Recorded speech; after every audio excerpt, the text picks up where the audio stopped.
غلام رسول غلام رسول غلام رسول کے مدنی پھول غلام رسول.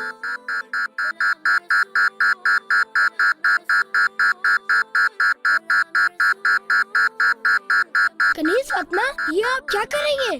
لائیے مجھے دکھائیں. اذان کا احترام کرتے ہوئے گفتگو اور کام کاج روک کر اذان کا جواب دیجیے اور ڈھیروں نیکیاں کمائیے. اللہ اکبر اللہ اکبر. کنیز فاطمہ، کیا آپ کو اور زینب کو نماز پڑھنے کا طریقہ آتا ہے؟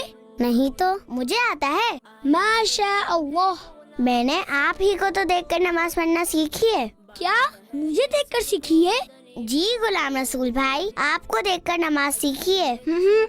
مگر کنیز فاطمہ، بچیوں اور اسلامی بہنوں کی نماز تو ہم سے الگ ہوتی ہے. کیا؟ چلے آئیں، میں آپ دونوں کو اسلامی بہنوں کی نماز کا طریقہ سکھاتا ہوں.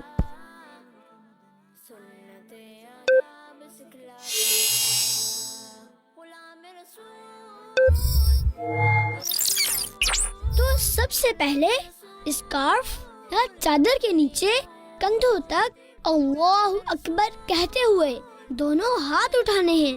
الٹے ہاتھ کی ہتھیلی سینے پر رکھنی ہے اور پھر الٹے ہاتھ کی ہتھیلی کی بیک سائڈ پر سیدھے ہاتھ کی ہتھیلی رکھنی ہے. اس طرح کھڑے ہونے کی حالت میں ثنا یعنی سبحانک اللہم وبحمدک وتبارک اسمک وتعالی جدک ولا الہ غیرک اعوذ باللہ بسم اللہ سورہ فاتحہ اور قرآن پاک کی کوئی ایک سورت پڑھ لیں. اب اللہ اکبر کہتے ہوئے رکوع میں جانا ہوگا. اس طرح یعنی آپ دونوں نے میری طرح پورا نہیں بلکہ تھوڑا سا ہی جھکنا ہے. اس کے بعد گھٹنوں پر ہاتھ رکھنا ہے.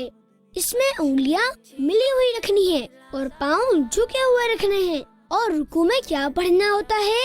سبحان ربی العظیم. مگر غلام رسول بھائی، یہ پڑھنا کتنی دفعہ ہوتا ہے؟ اس تسبیح کو 3 دفعہ پڑھا جاتا ہے. زینب رکیے، دروازہ مجھے کھولنے دیجیے.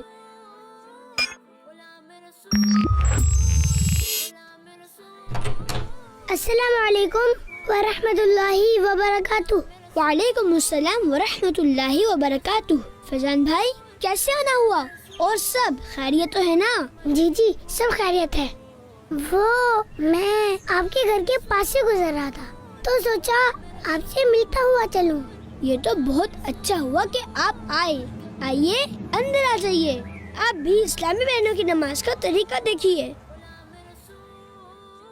ہاں تو کنیز فاطمہ، میں نے نماز کا طریقہ کہاں تک بتا دیا تھا؟ رکوع میں 3 بار سبحان ربی العظیم پڑھنا ہوتا ہے. اس کے بعد سمیع اللہ لمن حمیدہ کہتے ہوئے بالکل سیدھا کھڑا ہونا ہوتا ہے اور پھر کہنا ہوتا ہے اللہم ربنا ولک الحمد. ماشاء اللہ کنیز فاطمہ. اللہم ربنا ولک الحمد. جی، اب اس کے بعد اللہ اکبر کہتے ہوئے اس طرح سجدے میں جانا ہوتا ہے کہ پہلے گھٹنے، پھر ہاتھ، پھر دونوں ہاتھوں کے بیچ میں اس طرح سر رکھنا ہوتا ہے کہ پہلے ناک پھر پیشانی زمین پہ لگے. سجدے میں نظر ناک پر ہونی چاہیے. سجدہ سمٹ کر کرتے ہیں اس طرح، اور دونوں پاؤں پیچھے نکالنے ہوتے ہیں اس طرح. اب سجدے میں کیا پڑھنا ہوتا ہے؟ سبحان ربی الاعلی. ماشاء اللہ. اور یہ بھی 3 دفعہ ہی پڑھنا ہوتا ہے. جی، اس سے بھی 3 دفعہ ہی پڑھا جاتا ہے. اب اس کے بعد سر اس طرح اٹھانا ہوتا ہے کہ پہلے پیشانی، پھر ناک، پھر ہاتھ اٹھیں. دونوں پاؤں سیدھی طرف نکالنے ہوتے ہیں اس طرح، اور سیدھا ہاتھ سیدھی ران کے بیچ میں اور الٹا ہاتھ الٹی ران کے بیچ میں رکھنا ہوتا ہے اس طرح. اب دوبارہ اللہ اکبر کہتے ہوئے پہلے سجدے ہی کی طرح دوسرا سجدہ بھی کرنا ہوتا ہے. اب پہلے سر اٹھانا ہے،